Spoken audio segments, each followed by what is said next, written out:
is the Flex Network. Flex on everybody. Ladies and gentlemen, welcome back to a very holiday-centric Flex Network episode. I'm your host, Flex Shane. You can follow me on Twitter at the Flex Network 1. I am joined, of course, by Brandon Adam. You can follow him, Brandon D. Adam 19 on Twitter. And finally, the new OG. That's right. That's what you call it. An oxymoron. At Mike_Dickinson on Twitter. Brandon, Mike, gentlemen, what the hell is going on? I'm feeling so good. I'm so ready for Christmas. I'm actually a little bit tired because I've been up all night putting toys together. I don't know if I can say that too loud, but yeah. So that's how you do it. Oh yeah, dude. I straight up incognito last night up till 1 a.m. putting crap together and loading things on iPads and insane. We have this group chat. And we get this picture. It's like this intricate dollhouse. It's very impressive, Brendan. I have to say. Thank you. The level of detail that's required, and it's funny because I've got an 8-year-old boy he just turned 8 this week, and he's obsessed with swords. So like his grandpa's super handsy and stuff. So he'll go and he'll like build swords, build daggers, build weapons and stuff like that.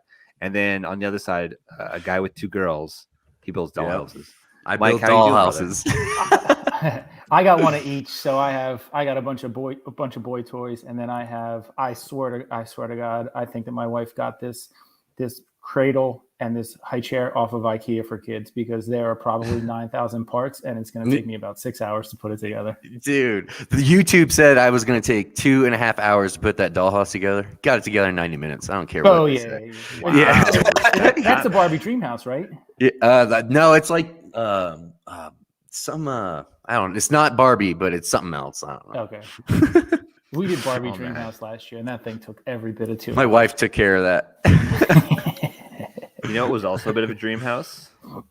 Getting AJ Brown back just in time for him to put up an absolute monster throbber last night. My God.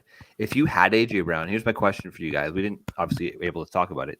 He was a no-brainer. Like you put him in your lineup, right? Like, yep. You don't think 100% for me. Yeah, 100%.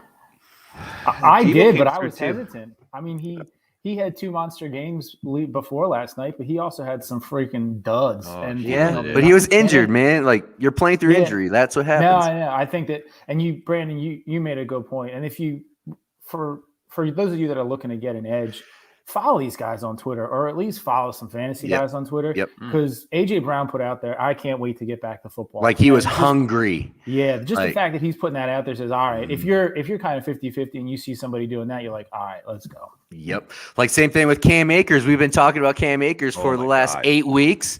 The dude is back. He's gonna be back for the playoffs. That's incredible. Well, football playoffs. He's not going to play the next 2 weeks for your. No. He won't be playing. I don't think he'll be playing in the regular season. I think they're going to ramp him up for about 3 weeks. They have 3 weeks to do it, right? 3 weeks and 21 days to bring him back. Yep. Yeah, like I could totally see them doing it for the first week of the playoffs. Like, why not? Absolutely insane. Like he's an absolute monster. Here's my question to you guys. Okay. Yeah. Okay. So two questions here. Okay. So first and foremost, where are you going to take AJ Brown next year? Is he going to just fall right back into that 2-3 turn again, or are fantasy managers going to just be a little bit more reluctant? He's constantly plagued with injuries. 2 seasons ago, he came back from the knee, and it was like amazing what he was able to do in terms of production. But this year, you know, he battled through the injuries, and other than really this game, like he's had for the most part duds in your lineup, right? Like if you made him this far in the playoffs and you had him and you were able to start him, well, congratulations. Like, great. Where like you're a boss, where I had him, I did not make the playoffs at all. Like it was brutal. I know our girl Jennifer, I altered to a draft, and she started off CMC, AJ Brown, and Justin Jefferson. I'm like, that is an absolute monster. Such a stud lineup. She finished like 10th in the league because you just it was just monsters, right? So. What are you gonna do when you lose CMC? But yeah, I think honestly, just because of his name base, like, and just his cult following of guys like me, us, and I think we will fully jump ahead of ADP if need be, if we see an opportunity to get him. I mean, people were taking Calvin Ridley ahead of AJ Brown. At least AJ Brown has been playing somewhat. Like Ridley was ahead of him. Like. I mean, what's going to happen next year? There's going to be some major wide receiver values that drop probably into the third, fourth round that were, end of the first round talent, late or early second round that this year, like in Ridley and in AJ. I think that people that select them are going to be really happy at that point. Absolutely. Bally, welcome. Merry Christmas. Yeah. Of course you won both games last week. You just dominated. That's it. Keep coming back, baby. We're here for you. We're here for you. Yes, buddy. Here's a question for you on AJ Brown. So yeah, the issue with AJ Brown is that he depends on the efficiency. So sure. So if you're staring down, and I don't think he's going to go. If he goes, he'll go as a back end one. So say you're staring down your 2, you're in a full point PPR. Do you take AJ Brown or do you take somebody like a Hunter Renfrow type, or like a T Higgins type, like somebody who has that week in and week out? I mean, looking at them from a physical specimen standpoint, there's no way that you would put Renfrow in the same conversation with AJ Brown. But he's got. So I think a lot of it depends on how your draft shakes out, and B, what Tennessee does around him. So if you go solid floor round 1, solid floor round 2, and you're at the beginning part of round 3, and you can afford the ceiling, then you go ahead and take the ceiling. But like if you burn an early pick on tight end, and then you go somebody who's a little more volatile in round 2, I don't think you can take him when he's sitting there because you're going to need the floor. So it's just that it's the volatility week in and week out that scares me. I'm much more comfortable with him as a wide receiver too. All right. So this is hilarious. I'm sorry to interrupt you here, Mike. But so Bally's saying he started last week, St. Brown, Gabriel Davis, and Reynolds. And it's funny. Knocked it out of the park. Yeah. So this week, Brandon and I were like, we really hope Bally started St. Brown this week. Yeah. When we talked about it last week on the show. Yeah. So you think that we forget, but we think about this. This is what keeps us up at night. And I honestly think he's going to keep it going. Like his target share is at 35% in the last. Why not? He's elite target share, and if he's going to be peppered like that, and they're always going to be losing, so he's just going to be always in the game script because they're going to need him. So this is the perfect pivot because last week 11 targets. The previous 2 weeks he had 12 targets in each game. So that's elite. That is elite market share. Okay, elite. Here's the question though, and here's the issue, right? And this is the issue that's going to face many fantasy managers this week: is COVID is here. COVID is here to stay, and COVID is here to kick you in the ass one last time. We thought that we were through the bye weeks. We thought, you know what, this is good. We're going to have our full slate of players. That's not how it works, people. That is not how it works, because Jared Goff is one of the players that's on the COVID list, right? So are we going to trust that Amon-Ra St. Brown is a viable starter if Jared Goff doesn't play? So that is one question. Let me just list off some of the, first of all, since the start of last week, 213 NFL players have tested positive for COVID. Okay. That is a major problem. All right. Yeah. This week alone, we had just stop testing. Yeah, that's just stop testing. Just stop testing. Absolutely. Did you see what they said they wanted to do that? A bunch of players said they wanted to.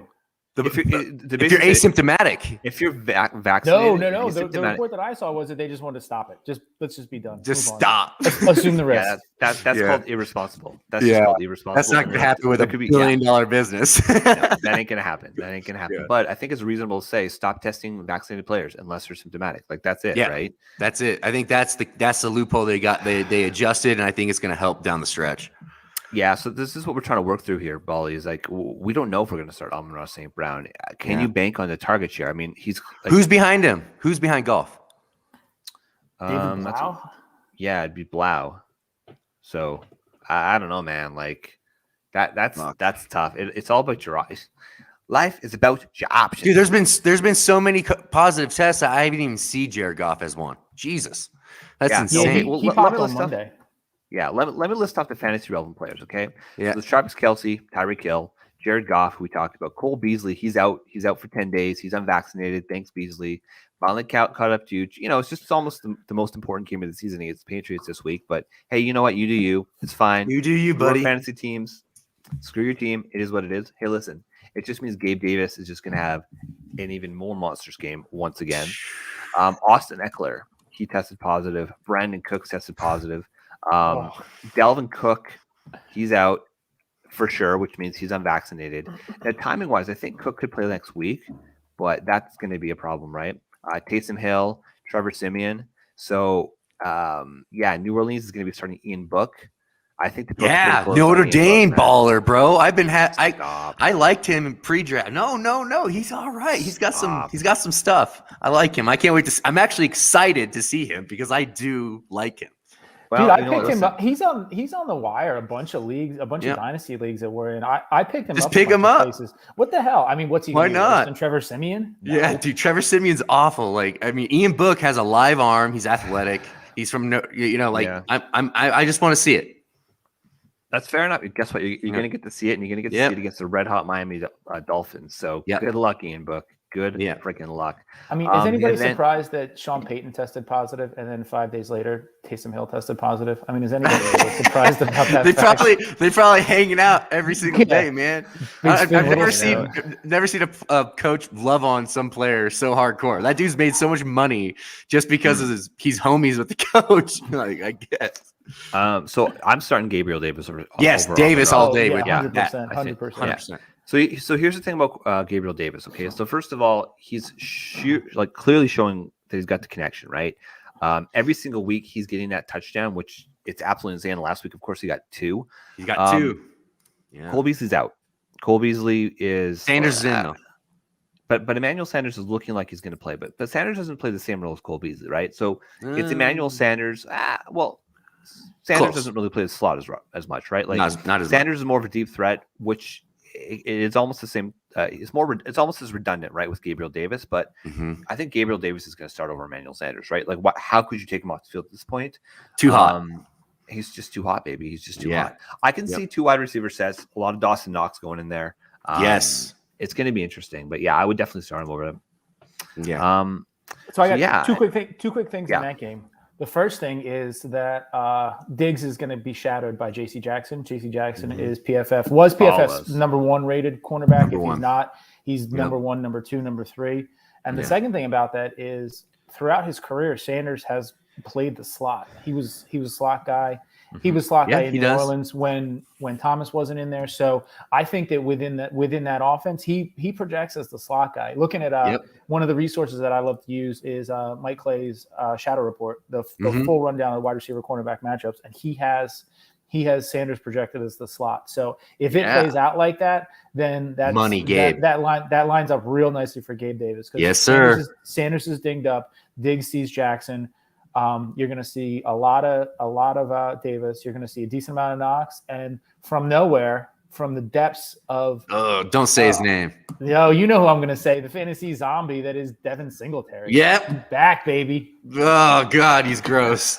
Not the last 2 weeks he hasn't. I know he's fun to watch. He's a fun player. Yeah, double-digit points the last 2 weeks. I mean, he was what? He was supposed to be the Lightning. Hey, talk about somebody who had double-digit points the last 2 weeks. My guy Jeff Wilson. What happened there? Like Jeff Wilson, if you picked him up and you started him these last 2 weeks, you're happy people. You're happy. Well, 2 weeks ago, you were depressed. You were in a little ball praying that you were going to make the fantasy playoffs. Last week he produced though. This week he did too. Last night. He produced last night too. I know. If we had this show, I would have touted him again. Well, guess what, Brandon? You didn't. All right. So let's get into it, guys. Okay, we're going back and forth here, but we're not going to do the game by game analysis. But nope. Here's the thing. I think that there's going to be some pretty good games this week, but there's also going to be some absolute dud games. A guy that I'm really curious about. He's getting the market share, right? He's balled out, but it's been, I don't know. Recently, there's been more to be desired. What's your level of confidence this week? DJ Moore, Carolina going up against Tampa Bay. It's going to be Tom Brady prick mode because he's going to be pissed after last week. What do you guys? What's your level of confidence with DJ Moore?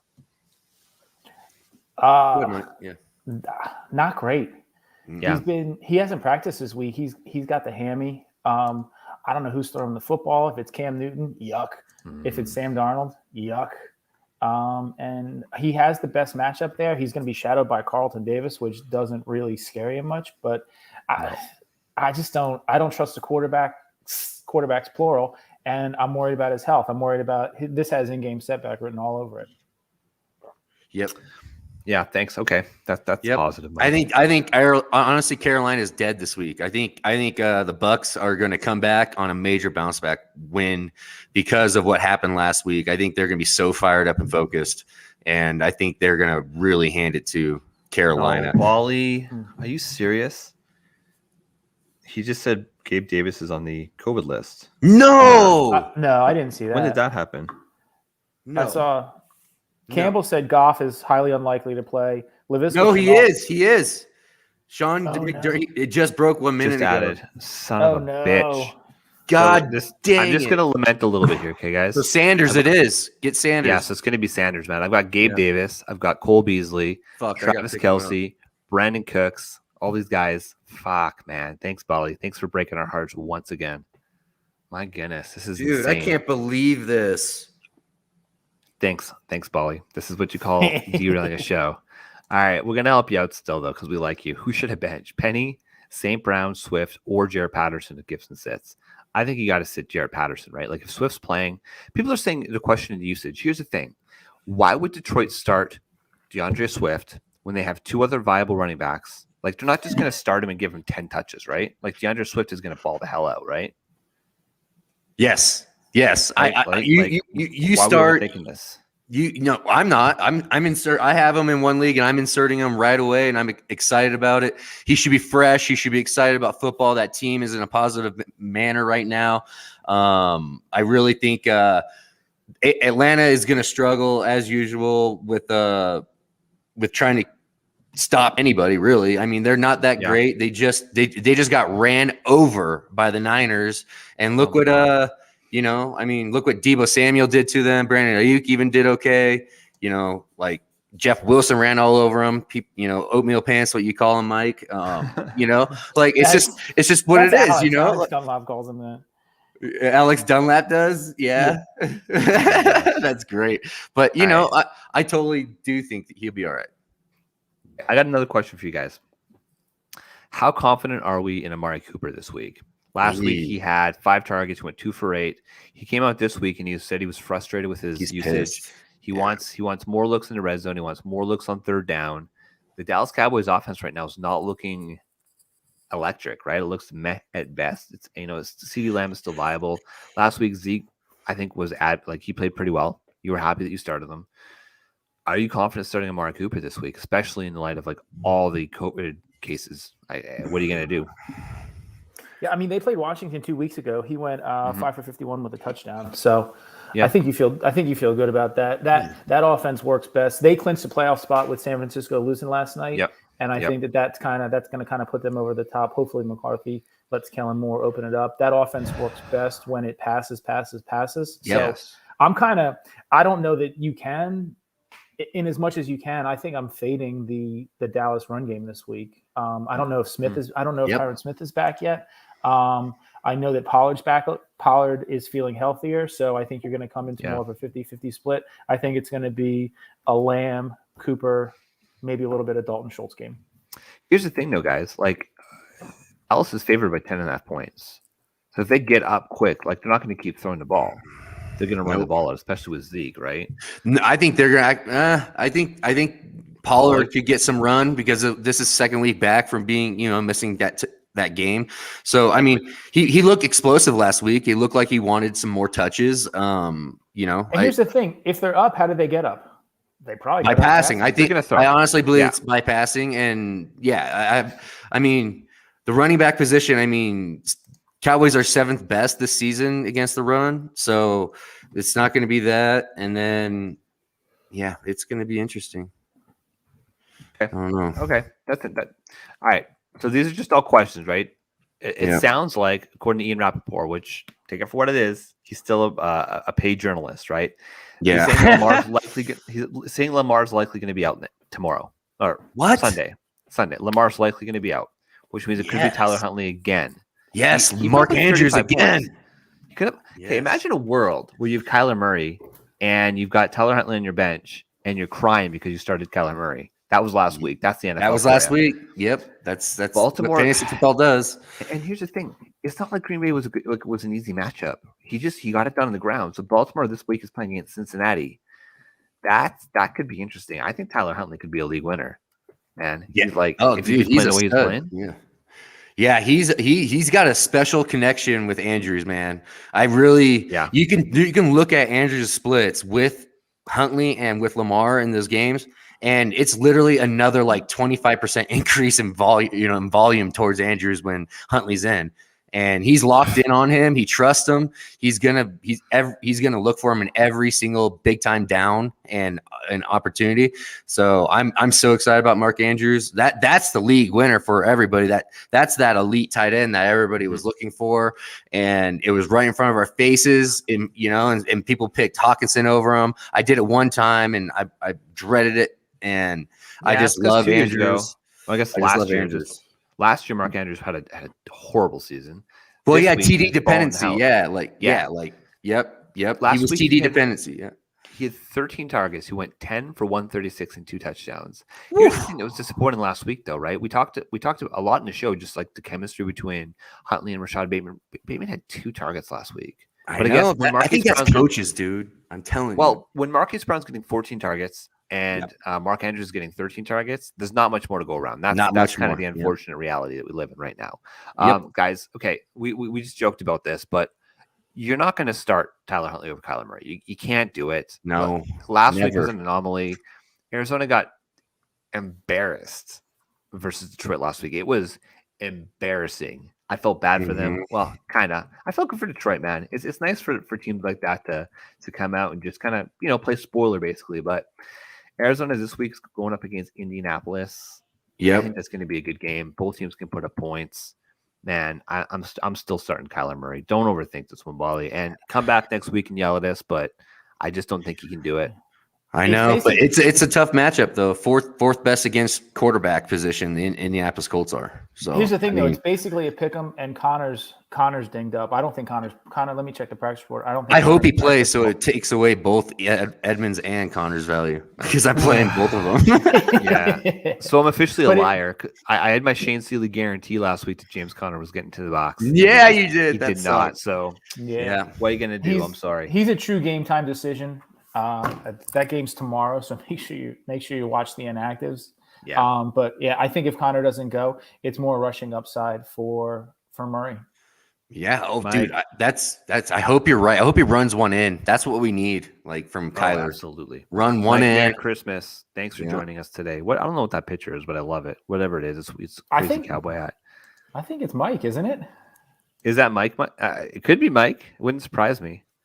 It's hard to tell. It's too small. It's too small to tell, but I love it. That's what she said. Oh, moving on swiftly here. All right. So, okay, another player I want to ask about. Well, it's been a crazy season if you've had Cortland Sutton on your teams. Oh, but his BFF, Drew Lock, is back in the lineup. Teddy Bridgewater he's out this week.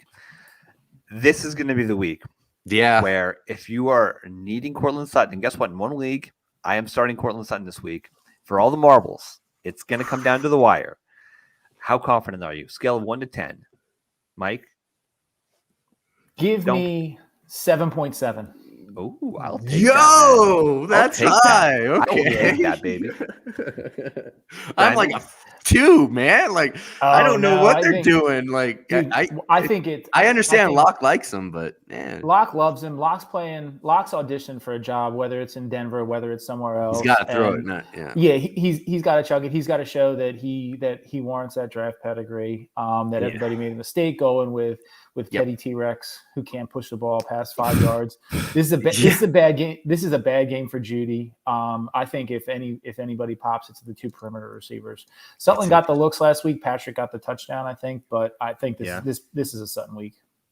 Last week Sutton led the team with 7 targets, but Tim Patrick had 5. He went 3 for 42 and a touchdown. So, look, I mean, it's going to be interesting. I mean, this could also potentially be just another ground to pound game, right? Against Las Vegas. They can't stop the run. Where Vegas they are actually decent. Yep. where they actually are decent at stopping the wide receiver. So that worries me a little bit. I mean, Javonte, you're starting him. I'm starting him in the same league where I'm starting Sutton, which, starting 2 Denver Broncos gives me heartburn. Like I just thinking about it makes me like queasy to my stomach, but hey man, 2 ballas. Yeah, I mean, the last 4 weeks, Raiders are the second worst rushing defense in the league right now, and they're giving up 32 fantasy points to the running back position per game. So I think Javonte Williams is going to do well this week. Melvin Gordon did come back a little bit from injury and had some practice, had good practice days in, but I just feel like they're going to lean on Javonte and let it go. Like, I think it's the end of the season. This is when rookie running backs just explode. So I think he's due from 2 weeks ago when he picked up a small little knee injury 2 weeks ago. Yeah, but it's still pretty evenly split. Like, yeah, last week Javonte had 19 touches. Melvin Gordon I know, had 16. But if he's more efficient, if he's more efficient with him and gets in the end zone, he's a very good play. And I think I agree with the Raiders, it's going to be with the Raiders. You start Javonte Williams. Like, he is going to run all over this defense.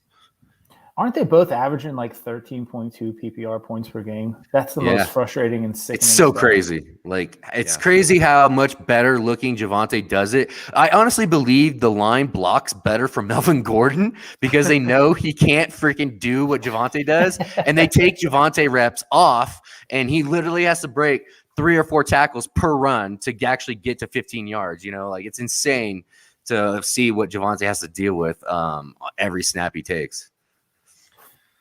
Let's talk about this nasty, filthy, disgusting bottom feeder game that is the Jacksonville Jaguars versus the New York Jets. Yikes. Yeah, okay. So you start your running backs against the Jets, right? So James Robinson, he had a great game last week. I think he's going to have even a better game this week.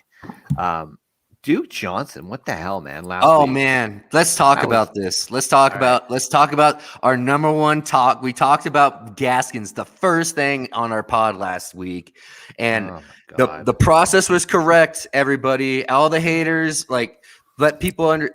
Honestly, nobody played Duke Johnson because nobody thought that was even a possibility that was going to happen. I can't remember. Was this a tweet that I read, or did you send this, Brandon, in the chat where you looked up the usage and then the percentage of starts in Sleeper, and it was literally 0%. Nobody started Duke Johnson because that was out of left field, and that's the risk of COVID. Like, honestly, like Mike D pointed out, he's like, we just don't know how sick these guys are coming off this list as outsiders. Hold on a sec. That's just what it is. This is absolutely appropriate right now. If I could turn back time. God, we could have made $1 million by playing Duke Johnson last week if we would have known. Do you guys listen to the Podfather and Roto Wonderworld? Yeah, once in a while. Yeah. So he was like, Duke Johnson was like his number one. He was like, okay, Tony Pollard's his guy now, like his backup running back who just needs a starting opportunity. Before it was Tony Pollard, it was Duke Johnson.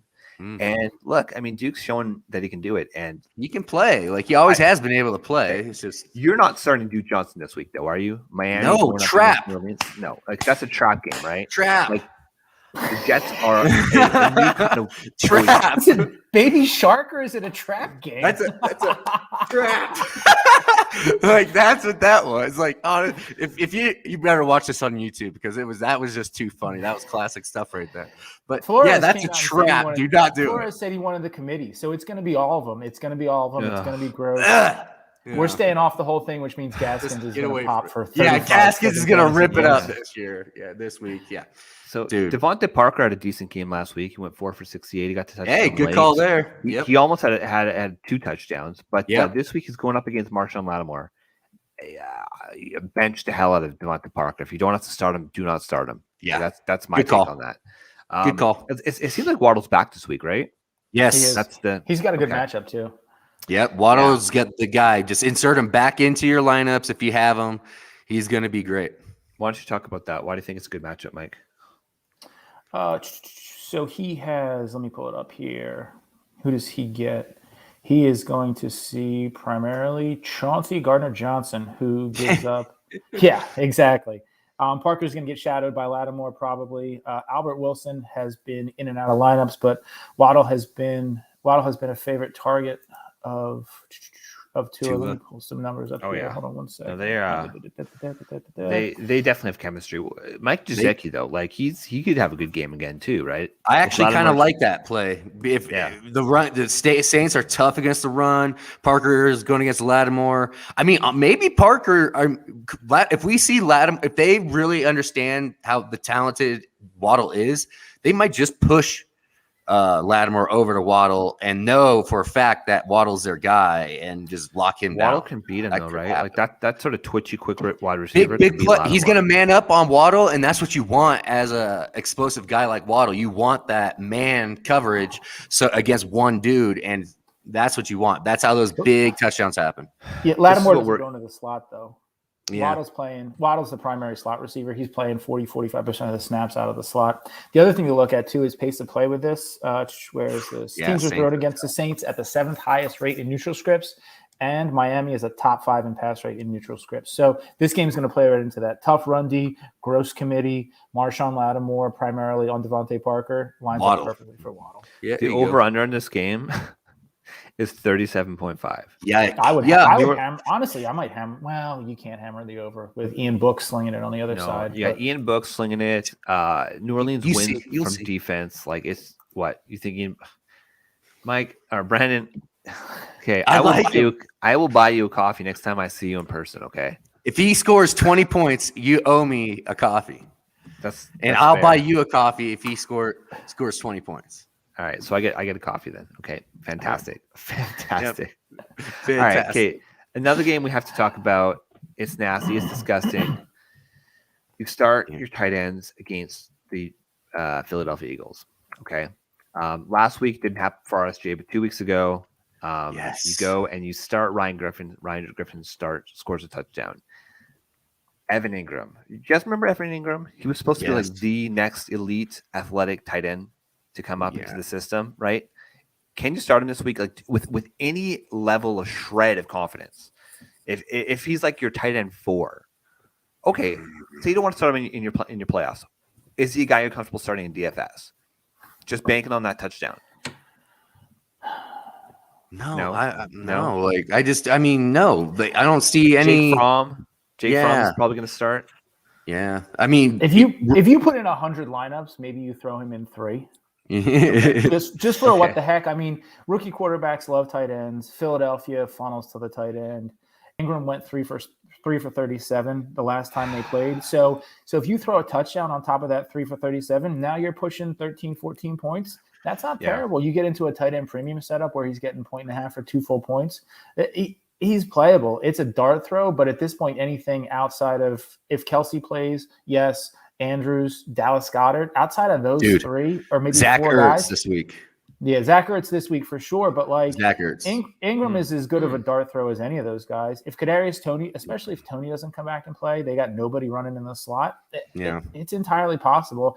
It's gross, but it's not as gross as you could do. It's not as gross as me playing CJ Uzoma in a couple places. Ugh. I don't know, man.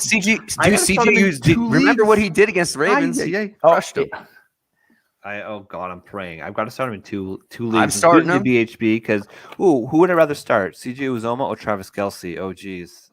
That's a decision I have to make. Well, no, you have to because fucking Kelsey's on COVID. Yeah, exactly. Yeah. Okay, so here's the thing. Another low over under, 40.5 points. This is kind of a stay away kind of game, I think. Did you guys see that interception? Like it went off of Dallas Goedert's heel, kicked back up for the interception to start that game. That was crazy, man. That was wild. I need Hurts to actually do something with Devontae Smith this week, guys. Let's put that out in the universe. Everybody pulling for me on the internet. Let's get Smith a touchdown this week. He's getting Bradbury this week. Yeah, he's getting. I know he's screwed. He's screwed. I know. That's why. I know. Like Jordan Howard shouldn't happen. 3 touchdowns. You think? Oh, dude, Miles Sanders, is he playing? Yeah, Sanders is going to play. This is a crazy stat. Philadelphia, since their start, they have run for over 175 yards the last 7 games. Mm-hmm. Sirianni's out, so I'm not sure who's calling plays this week. Thank God. Sirianni's on. He's on the COVID list. Thank God. I don't understand why coaches can't coach when they're on the COVID list. Like they should be able to just coat from a box or something. Yeah, can't he be somewhere remotely? Put a little bubble up. Yeah, that's baffling to me, but that's an aside. So I I agree think with it's going to that. be a run game. I think, I think Jordan Howard runs into. I think it's a Goddard game, and I think Hurts does well. I think he passes for under 200 yards, quite honestly, because I don't think they're going to need to. No, he's going to run the game. This is actually a decent call. So maybe he hasn't played enough games, but Donta Foreman, man, like Yeah. maybe not quite comeback player of the year, but he's having a pretty damn good comeback season so far. It's very respectable. He got in the box again yesterday. Like he's looking good, man. You got to respect that. Yeah, I agree with you. It's been impressive. Okay, so here's a question for you guys. With Austin Eckler out, who are you going to start? Who do you think is going to be? It's going to be Justin Jackson, right? Yes. Starting as the RB1. Yes. How confident are you with Justin Jackson going up against Huge those Houston Texans, right? Like, yeah, he's a lock. I think it's great. I think I locked and loaded. He's going to give you 15 points. And I think so right now they are the Houston Texans are the 28th worst in the league against the run. They give up 26 points, 0.8 points per game to fantasy to running backs. Justin Jackson proved throughout the last couple of years that whenever he gets somewhat of a good load, he can actually do pretty well. Last week he did pretty well with it, and he scored like 10 points last week just on yardage. And he didn't even get close to the workload that he's going to get this week. And the opponent is garbage. So I totally think Justin Jackson is a locked and loaded play this week. I'm starting him all over the place wherever I have him.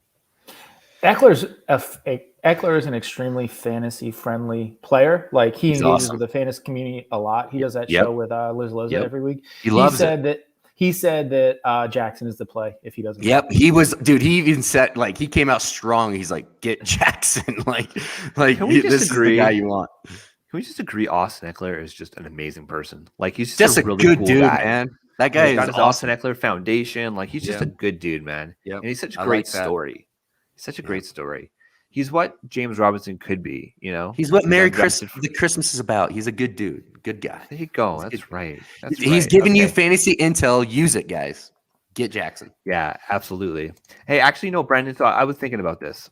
You remember when you had your Veterans Day draft and you drafted Najee Harris? Oh my God! How do you feel about that? No, like I feel like I want to challenge you on it. Like, how do you feel about that in general? I feel terrible about it. I knew to go Jonathan Taylor. I knew it. But I let schedule sway me and the bye week thing. And I really believe the funny thing is, dude, I'm actually still hanging in there. And if I would have, it's my first 3 picks that I screwed the whole draft on. The rest was great. So who do you go first 3 again? Remind me. This was first like, 3 week 11 or week? No, it was like week 9. Yeah, week 10 or something like that. And so my first pick was Najee. My second pick was DK. My third pick was Waller. And that I literally have only Jared Cook as a tight end in that league right now, and I'm still in fourth place right now. I haven't had Waller at all. I haven't had a DK game. I haven't had a huge game from Najee. Nothing, and I'm still top 4. And if they would have produced, any of those guys would have produced any big games, I would be right there. And if I would have just stayed the hell away from Waller, and I probably would have easily. Yeah, Waller's been a disappointment. He's been an absolute. Waller this year is Mark Andrews last year. Yeah. So here's the thing. That means Darren Waller is going to fall next year, and you're getting it. Hopefully, if you can fall to like the 4th round, man, lock and load Darren Waller. Locked and load Darren Waller all day. Yeah. All right. Waller's got a tough one here. So he has Antonio Gibson, which, we don't know what's happening with him. Miles Sanders, Austin Eckler. He's playing. So Miles Sanders is going to play, right? Austin Eckler. Can you start Kenny Gainwell or Jared Patterson? So I would say no one Gainwell. Jared Patterson, if Antonio Gibson sits, you can start Jared him. Patterson. You can start him. Right? He's viable. He's viable, but I will say, like I was saying, Dallas is 7th best against the rush. So that's a tough matchup for any back in the league. So I think it's more of a Terry McLaurin just racks up catches. Hopefully, I mean, Terry McLaurin the last 3 weeks has been an absolute disappointment, and that's just on the quarterback position, to be honest. And hopefully that gets straightened out this week and Henneke comes back and we can get this offense rolling again. But I think Gibson plays. Yeah, I mean, how do you beat Dallas? You beat Dallas in the air. So Yeah, it's the only one way. can pray. One can pray. Don't love Patterson, but honest, sometimes you just need a freaking body, man. Yep. Probably just need a body. Yep. Okay, so those are all the guys I want to talk about. Is there anybody you guys want to talk about before we? Ronald Jones. Ooh. Leonard Fournette is out. Leonard Yeah. Fournette is out, boys. Let me pull up. Okay. Hold on a second. Let me pull up the running back position. Okay, here we go. Carolina, where are we at? So of course, Leonard Fournette, playoff Lenny, he'll probably be back for the real NFL playoffs. Playoff Lenny will not be there this week. He probably won't be here next week for your fantasy team. So, nope. Man, he got you there. Boy, did he get you there. But where is he? Tell me about Ronald Jones, Brendan. Okay, so Ronald Jones right now. So Panthers, the last 4 weeks they are, 22nd worst against the rush. So Ronald Jones, it's not that bad of a matchup. Like I said, I think Tampa is going to run or is just going to blow out Carolina Panthers. I think the game script is going to be heavy for him in the second half and fourth quarter. I do believe he's going to score, and I actually think he might get some pass work if nobody's back there that besides Keyshawn Vaughn and Ronald Jones. Ronald Jones is the only one that I trust back there, and I think Tom understands that. And without Godwin and Mike Evans, because Mike Evans is out most likely this week, he didn't practice yesterday. I believe it's a Gronkowski, it's Antonio Brown, and Ronald Jones. Those are the three that they're going to funnel the offense through. Good Lord.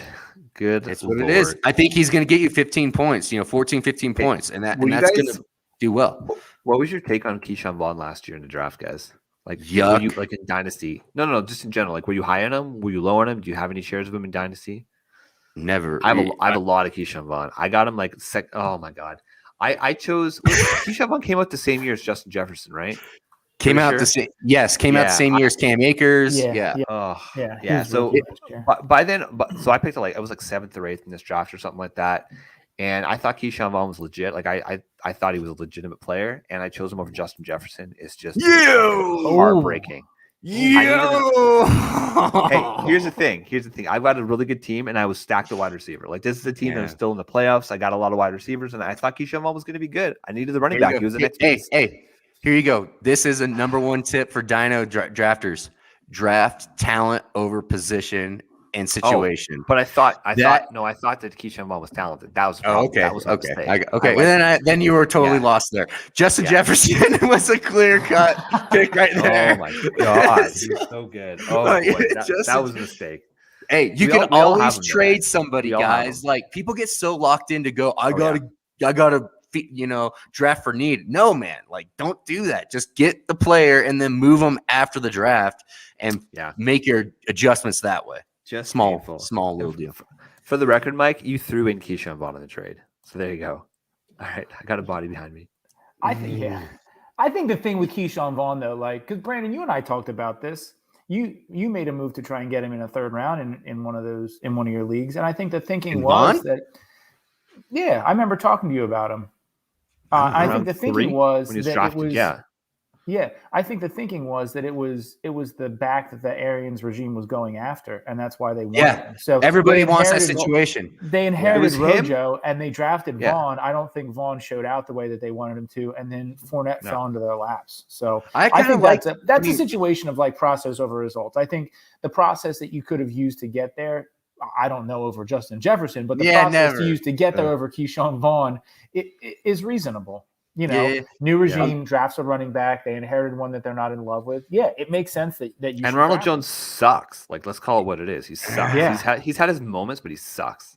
I'm starting him this week because I need him. And there's too many injuries. There's too many COVID. I think honestly, some of the skankiest looking lineups are going to win this week. And I think it's going to be pretty. When we look back on it, we're going to laugh at the names that we won games with this week. Speaking of skank, I got one. Here we go. It's Laquan Treadwell. Oh my God. Laquan Treadwell. Oh no. It is absolutely Laquan Treadwell. Laviska Shenault just went on the COVID list. They got nobody. Chark is on IR. They got Robinson. They got Oshag Hennessy, and they got Laquan Treadwell. Guys, Dan Arnold is active too. Guys, I just read Gabe Davis is also unvaccinated. Good Oh my Lord. What are these people Did doing? he do backing Okay. vocals on Beasley's rap song? Fucking Beasley getting in his ear. I guarantee Oh it. my God. Okay, let's answer a few questions for the boys, okay? Saints or Pats defense? I'm probably playing the Saints defense this week. Yeah, Saints. Saints Miami, yeah. And then Madison over Penny. I'm starting Madison over Penny for Madison, Yeah, 100%. absolutely. sure. Yeah, okay. Yeah, 100%. Good Lord. I feel sick to my stomach right now, guys. Dude, Like, I can't believe the names that we're going to be playing this week. Oh It's my insane. goodness. This is the playoffs. We're supposed to have our stars. listen. I just hope Hill somehow makes it onto the off list.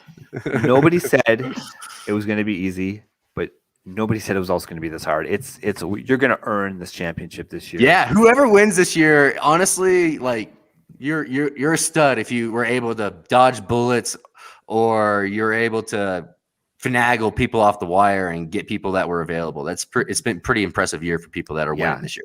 Absolutely. Okay, guys, let's finish it here. Okay, you wanted to do a fun little segment, Brandon, called Naughty or Nice. There you go. So you're going to start this one off. Give me one naughty player and one nice player. Now, the thing is, the naughty player could also be, you're naughty, like in a naughty kind of way, or are we talking like naughty's like avoid them like the plague? I think I'm naughty means avoid them like a plague, and nice is play them and have a good time doing it. That's nice. All right, And that's nice. Brandon? So my nice is Russell Gage. Russell Gage has been the clear wide receiver 1 for Atlanta. He's been getting incredible volume, and in the last 2 weeks he's been a wide receiver 1, and it's going to continue. And I'm excited about him against the Lions. That's going to be a great. I think Atlanta is going to actually put up a ton of points against the Lions, and Swift is going to get a lot of run in that with the checkdowns. And I think at Mont St. Brown, they're going to have to throw it to him. They're going to have to, they're just going to have to. And, targets overcome a lot of deficiencies in fantasy. I actually like that. The naughty I don't like is, let me scroll down here to, I don't like Aaron Jones this week. Aaron Jones in the last, I think what was it? The last 5 weeks, he's literally gotten 3 red zone looks, and AJ Dillon has gotten the rest. And AJ Dillon has cut into this man's red zone offense, and it's been very. I think maybe his knee is more of an issue than he's leading on, and he's giving it a heavy back. I understand that. 15 touches last week. He has 15 touches, but he's not getting the red zone looks. And that has been a major shortcoming of him the last month or so since AJ Dillon has become such a stud. And I think people are with Aaron Jones are going to be a little upset. Yeah, I think you're starting Aaron Jones no matter what. But you start your expectations. Yep. You temper it. He might have been able to get you 25 to 30 points previously. But with AJ Dillon getting those red zone looks, he's getting the goal line looks. All the goal line. He's getting all of them. Yeah. It's just temper your expectations, I think is what you're trying to say. All right, Mike, who do you got? Okay, so for the naughty list, this is not a homer pick at all. For my naughty list, I'm going with Saquon Barkley. Okay. The Philadelphia run defense has tightened up the last 4 weeks. You got Jake Fromm starting. I just think that it's going to be. I think it's a bloodbath for New York. I think that I don't think they have any options other than to clean house after that season, start over. I feel bad for Daniel Jones because I think he actually is a somewhat talented quarterback. I just think that just putting Jason Garrett in there as the OC was the absolute worst thing for his development. Can't believe he did that. Joe Judge might be a decent head coach, but I don't know if the Maras shoved that decision down his throat or not. I feel bad for Judge. I feel bad for Daniel Jones. I feel extremely bad. Go ahead. Since Jason Garrett left, they've scored something like 7 or 8 less points per game. So call it what it is. Maybe it's just dysfunction, but they are worse but it's as also an offense without him. But Jones also got hurt, so you've been. I guess you're right. You've been trotting the giraffe that is Mike Glennon out there. Mike Glennon, yeah. Yeah, so Saquon is on my naughty list, and then on the nice list is these guys. One of these guys right over here. It's the Jamar Chase. Jamar Chase balled out. Yes. Last time they played Baltimore. I'm banking with Jamar Chase again. He is on top of the nice list. I love that. So I love I'll that. add another naughty, another guy that is probably a guy that's been in your lineup every single week, and it's going to be a rough one this week. It's Joe Mixon. Joe Mixon's going to have a rough week this week. He dinged himself again. He came off limping last week again. I think like Michael Dickinson just pointed out, man, this is a pass funnel straight to the wide receivers against Baltimore right now, and I think that's why. And I think a lot of that volume that Joe was receiving in that stretch there is going to go away, and it's going to go to T, and it's going to go to Jamar Chase. I was going to say T. Okay, I'm going to do the most obvious nuts play this week in terms of the nice list. I think Cooper Kupp is going to put up 35 freaking points this week in PPR leagues. He's going to absolutely feast. The LA Rams, of course, are playing. We didn't really talk about this. They're playing against Minnesota. Minnesota is the stone worst team against wide receivers. Period. So get your Cooper Kupp on. Get your Odell Beckham on. Christmas is going to come early for anybody who has those Rams players. Now, for the naughty player, now this one's a little bit hard for me, but it's a player that I'm still going to start, and I'm going to start him reluctantly. We talked about him already, but man, I'm going back to the well. I'm going to say he's going to be naughty, but maybe he might be nice. One Cortland Sutton this week. Oh. Let's do it, baby. Let's do it. Ooh. Ooh, baby. Oh man, that'll make you shake. That's like just watching your buddy just jump off a building. Like, why are you doing that to yourself, man? Like, oh no. All right. Okay. Oh God, Mike. I don't know if this is a troll question, but he's asking it anyways, and I'm gonna let Mike answer this one. Burrow or Hurts for all the money? This one's got coming to you, Mike. Burrow. You know it's the right answer. You know who I'm starting, Michael Yeager. You know who I'm starting, baby. I'm going to the bank. I'm taking my checks and I'm cashing them in right now because Jalen Hurts, baby, he's going to go off. I don't care what the matchup is. I'm starting Jalen Hurts. We got 2 against 1. You can't yell at the Flex Network because we're covering all the bases, baby. I got a question for you too. Like strategy. So I have Josh Allen and Matthew Stafford, right? My opponent has Kupp. Do I play Matthew Stafford to take away some? Do I try and play against Kupp and throw Stafford in my starting lineup, or do I play Allen and just not even care about that? So I think there's a couple of things it depends on. What's the scoring setup? Is it 6-point passing or 4-point passing? 6. So I think in that situation, I would probably go ahead and play Stafford. You look at the way that you look at potential game script, how it's going to go. I think that the LA Minnesota game is going to be a shootout. Stafford's going to pass a lot. We don't know exactly what's going on with that running back situation. It looks like it's going to be a 50-50 Michelle Henderson split. Minnesota's backfield is absolutely atrocious. I think all 3 of their corners are ranked 80 or below in PFF cornerback grade. So that's the way you win against Minnesota. You throw. Okay. So it's 6-point passing touchdown. You go blow for blow with him. Cooper gets 6, you get 6. The yardage is the thing, but I think Stafford. I'm trying to figure out how to beat Kupp, man. I'm playing him in 2 different leagues, and then I have him in 2 different leagues. Like I don't know what to do. Yeah. Like I'm like, oh my God. Like that's why I'm saying I did well before Davis went on COVID list. I had the Josh Allen, Gabe Davis combo going against this team, but now that Davis is out, I might just throw Stafford in, take away, and try and minimize Kupp a little bit. So I agree with Mike. I think that's the play. Right. Money. I'm doing it. Done deal. Let's go. All right. Thank you, guys. Yeah, fantastic. So, of course, Brandon, how do the good people find you and engage with you? Brandon D. Adam 19 on Twitter. Let me know your my horrible takes, and let me know that, and keep me accountable. Let us know let me know if I'm naughty or nice. If I helped you out, if I didn't, then I apologize and I'll do better next time. Mike? Same on Twitter. No, I'm not on Twitter at Brandon D. Adam. I'm on Twitter at Mike_Dickinson. Let me know naughty or nice. Mike Y. I know that you think I'm naughty, even though I helped you out with some monster trades this season. But yes. I appreciate my permanent place on your naughty list, Mike. There you go. And of course, you can follow us on Twitter at the Flex Network 1. I think we're going to have one more episode next week, but it's probably going to be more of a reflection type episode. So come hit us up for any of your start sit questions. We'll be here for you, but we're not going to do the game by game breakdown like we have done this week. A little bit of accountability. Yeah, a little bit of accountability. Here we go. We're going to talk about what we did well this year, what we could improve on. You see, positive spin there, Brandon, Mr. Negativity over there. And yeah, we're gonna start talking about the rookies very, very soon because man, it's gonna be, let's call it a meh rookie class this year is what it's looking like. It's gonna be very, very top heavy.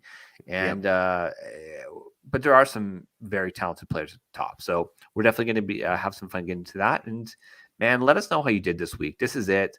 Yeah. It's just 2 more wins to glory, people. Just 2 more wins to glory. And guess what?